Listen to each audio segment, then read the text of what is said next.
King Solomon is a name that'd make anyone sit up and listen.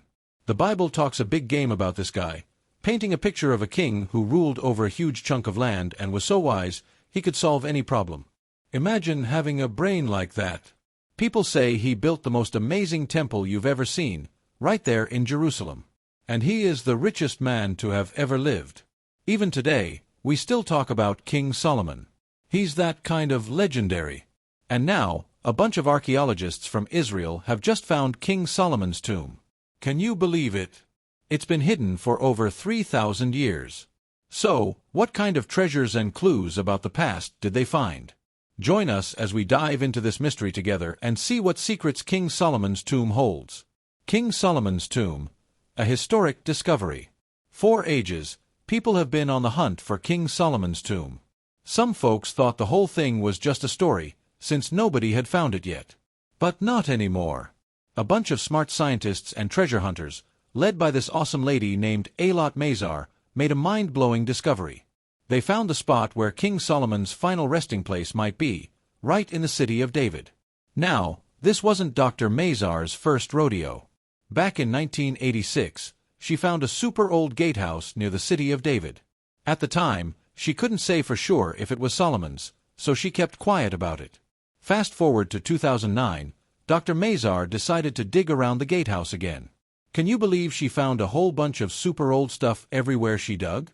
This stuff was like a time capsule from way back when King Solomon was alive. With all these new clues, she took another look at the gatehouse and realized it was probably built around the 10th century BC, which is when King Solomon was boss. So, why should we trust Dr. Mazar's findings? Dr. Eilat Mazar was no ordinary scientist. She was a brilliant mind with a deep-seated respect for the scientific method. Her favorite saying, "We must let the stone speak," perfectly captured her approach to archaeology. It was as if the artifacts themselves held the key to unlocking the past, and Mazar was determined to listen intently.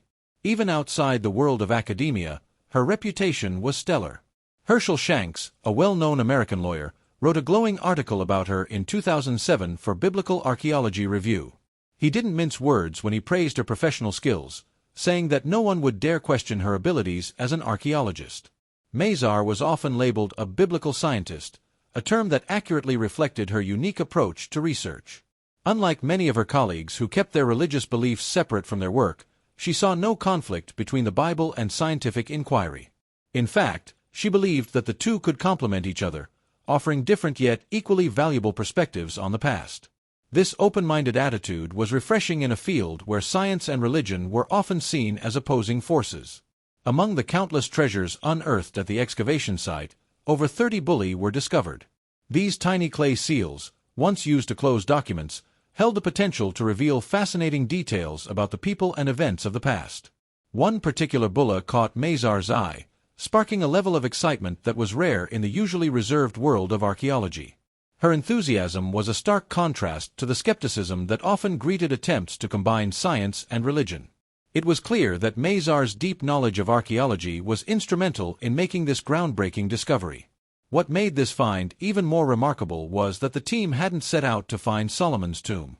Their initial goal was much grander. They were searching for the remains of King David's palace. While digging through the oldest part of Jerusalem, they stumbled upon something truly colossal, a massive wall segment stretching over 2,110 feet. Known locally as the Cave of the Kings, this mysterious structure was shrouded in intrigue. Who built it? What was its purpose? The archaeologists were eager to uncover the secrets hidden within its ancient stones. The segment they uncovered included a gatehouse, a corner tower, and a royal structure. The archaeologists were stunned by the wall's size, suspecting it might be part of an even grander building like a temple or palace. They were thrilled at the possibility that this structure was connected to King Solomon's reign. Radiocarbon dating indicated that the site was from the period when King Solomon ruled. Dr. Mazar noted that this was the first time they had found a structure from that era that could match the descriptions of King Solomon's buildings in Jerusalem. But could this have been built by another king and not Solomon? So, why is she so sure that it is Solomon's?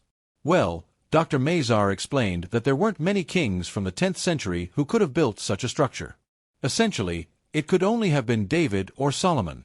According to the Bible, King David, known for his battle with Goliath, was the father of King Solomon, who is credited with constructing the first temple of Jerusalem on the Temple Mount. Ceramics discovered near the wall helped date the structure to the second half of the 10th century BC, which was the era of King Solomon. Near the gatehouse, they found large earthen water storage vessels, one of which bore a Hebrew inscription indicating it belonged to a high-ranking government official. Other finds included figurines typical of 10th century BC Jerusalem, such as four-legged animals and large-breasted women, likely symbolizing fertility. Moreover, archaeologists found jar handles with inscriptions mentioning the king and various Hebrew names. This makes the discovery even more fascinating and important. The historical and archaeological value of these finds cannot be overstated, as they provide a deeper understanding of the period and its people. The monumental goal of uncovering King Solomon's Temple. Finding King Solomon's Temple has been a big dream for archaeologists for ages. It's like searching for a legendary treasure chest filled with history. Recently, they stumbled upon a pretty cool discovery, a piece of an old wall in Jerusalem's Ophel area. This spot is super old and people think it's where King David, Solomon's dad, had his palace. This new find is like adding a missing puzzle piece to the story of the area. It makes the tales about King Solomon, the super famous ruler of ancient Israel, seem even more real. Before, some people thought he was just a small-time leader, but this discovery paints a picture of him as a powerful king who ruled over a big kingdom, just like the Bible says. The city of David, named after Solomon's dad, is thought to be the oldest part of Jerusalem. It's like the city's grandparent. People believe this is where King David set up shop after kicking out the Jebusites, who lived there before. Lots of cool old stuff has been found here, giving us a peek into Jerusalem's early days. The city of David, also called Wadi Hilwa, is a really important archaeological site. It's like an open book about what Jerusalem looked like thousands of years ago. This place is packed with history, from super old walls to fancy stone buildings. It's like a time machine that takes us back to the Bronze and Iron Ages. One of the coolest things ever found in the city of David is the Solomon Tunnel, which people also call Hezekiah's Tunnel. It's like this super old, super smart way to bring water into the city. You won't believe how clever the people who lived in Jerusalem back then were. We used to think King Hezekiah built it, but some new digging around says it might be even older than that. And guess what else they found nearby? A Roman-era pool called the Pool of Solomon and a really neat set of steps. Today, you can visit all these amazing old places because they're part of the Jerusalem Walls National Park. It's run by the Israel Nature and Parks Authority, but the Ir David Foundation is in charge of the day-to-day stuff. You can find this park in Wadi Hilwa, which is kind of like an extension of the Silwan neighborhood in East Jerusalem. There's also an Israeli settlement close by. It's a pretty important place for archaeologists to learn about the past. The quest for royal tombs. Another cool thing they found is a huge stone building that some people think might be the leftovers of King David's palace. If this giant building really is connected to David and Solomon, it shows just how important the city of David was back in the day when they were kings. It was like the center of power and running things. Even though they've made some amazing discoveries and found really important stuff lately, archaeologists before them had a tough time finding any royal tombs for Solomon or the kings after him.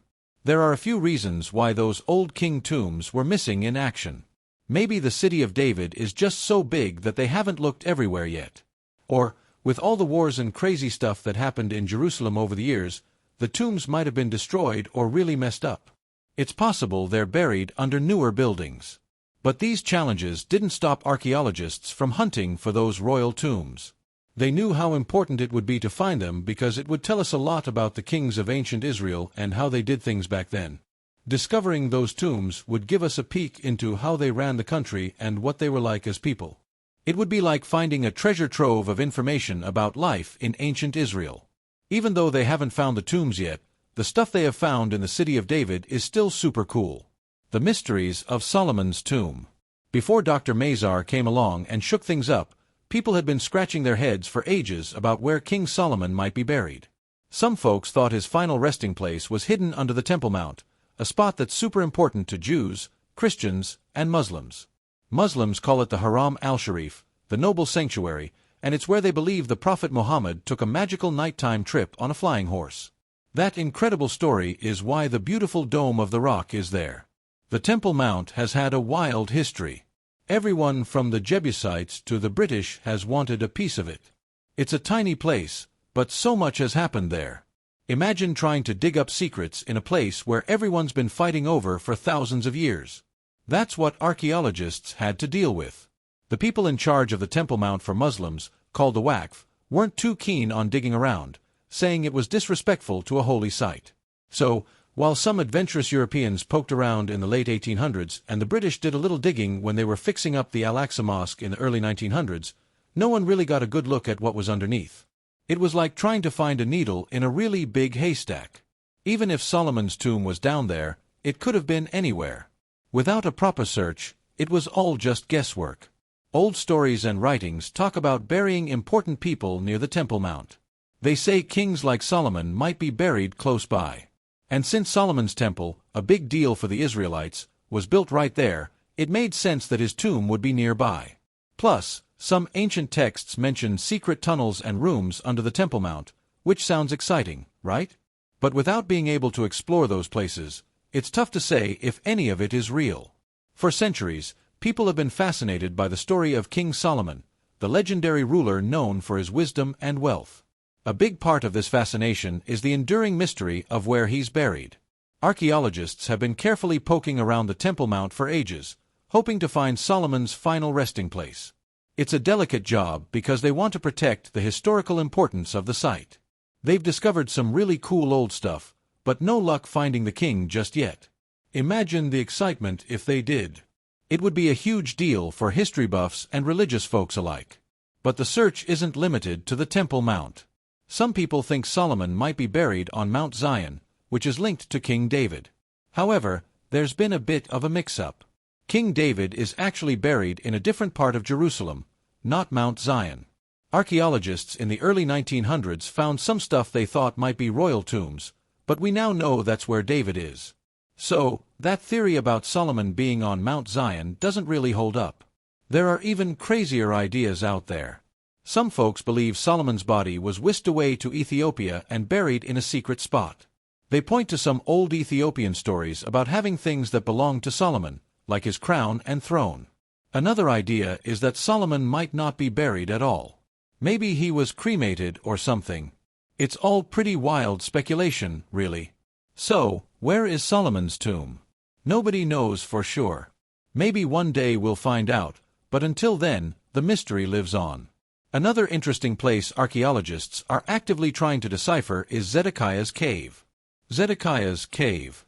Secrets of Zedekiah's Cave.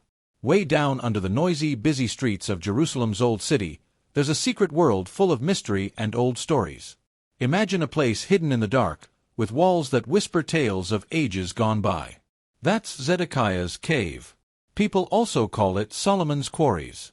It's a huge hole in the ground made of limestone rock, and it's been a puzzle for smart people, adventurers, and curious travelers for hundreds of years. Legend says this giant underground space, big enough for 5 city blocks, was a hideout for King Zedekiah, a ruler from Judea in the 6th century before Jesus was born. When the Babylonian army was trying to take over Jerusalem, the story goes that King Zedekiah ran away to hide in the cave. A famous storyteller named Rashi tells a super exciting tale about Zedekiah's escape. He says the king hid in the cave and ran through its twisty tunnels towards the plains of Jericho. As Zedekiah was sneaking through the dark, something amazing happened. They say God sent a deer to run above ground, leading the soldiers who were chasing the king right to the cave's exit just as Zedekiah came out. That's how they caught him and made him blind. This spooky story makes the cave even more interesting, but it's the connection to the Freemasons that really gets people talking. The Freemasons think Zedekiah's Cave is a special place and that it was where the Knights Templar used to meet. They believe the cave has secret symbols and codes that hold the group's hidden knowledge. But there's no real proof for this idea. Debunking myths. Before folks started digging around, there was a lot of guesswork about where to find Solomon's final resting place. Archaeologists, scientists, and history buffs alike had their own ideas. Many pointed a finger at Mount Zion, a hill in Jerusalem closely tied to the city of David. They thought this might be the royal graveyard for the Davidic dynasty, including the great King Solomon himself. But here's the thing, they were barking up the wrong tree. It's a common misconception that King David is buried on Mount Zion. Nope, that's not right. His actual tomb is in the southeastern corner of Jerusalem's Old City, just below the Temple Mount. This area is known today as Ir David, or the City of David. The Bible, in the book of 1 Kings, chapter 2, verse 10, tells us that David died and was put to rest in the City of David. It also gives us a timeline. David ruled Israel for 40 years, 7 of those in Hebron and the other 33 in Jerusalem. After David passed, his son Solomon took over. Now, let's clear up something about Zion. When people talk about Zion, they're usually referring to ancient Jerusalem.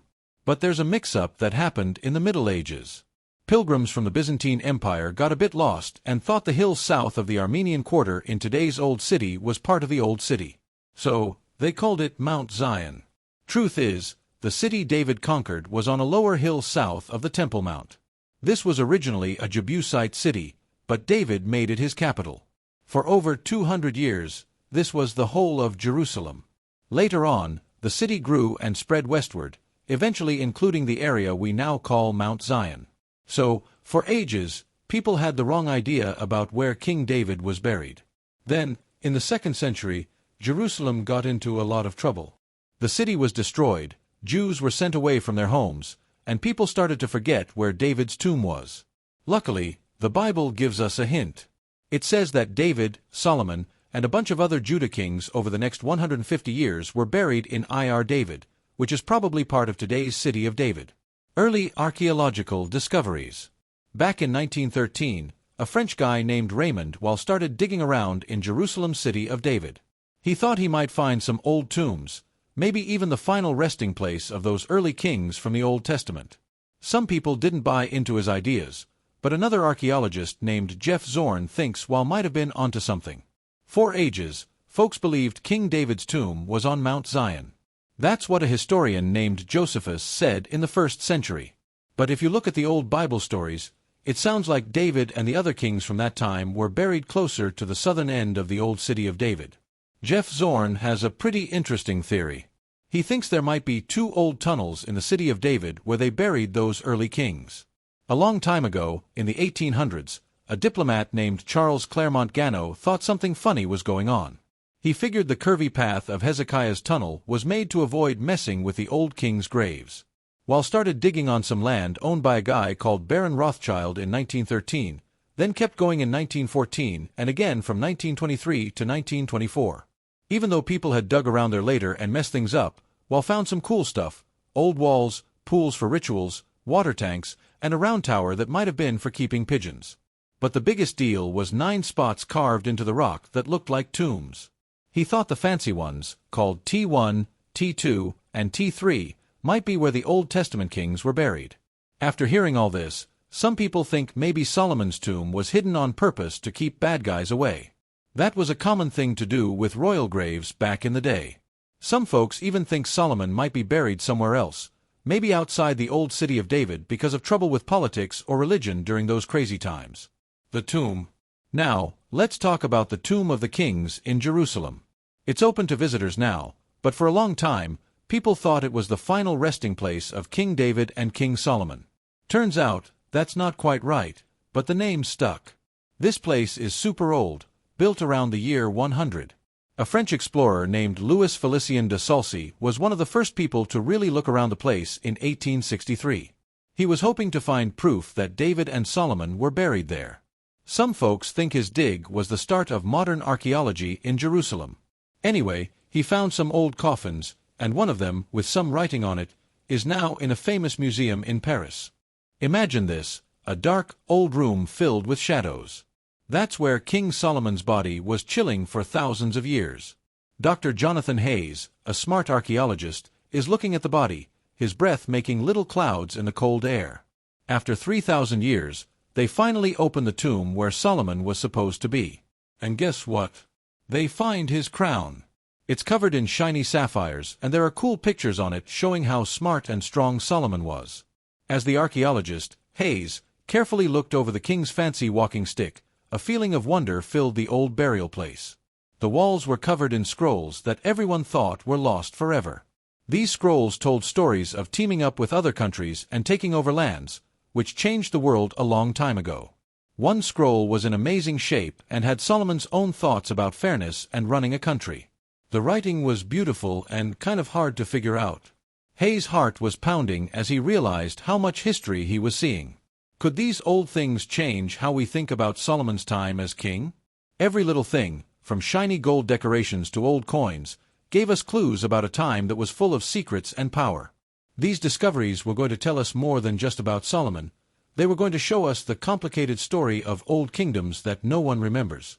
Hayes was thinking about all this and wondered what other secrets were buried under the ground, waiting to be found. When you look at old stuff and think about what might be true, it gives you interesting ideas about where Solomon's final resting place could be. Some of these old things are called bulli and seals and have names on them from the time of the Bible, even from when Solomon was alive.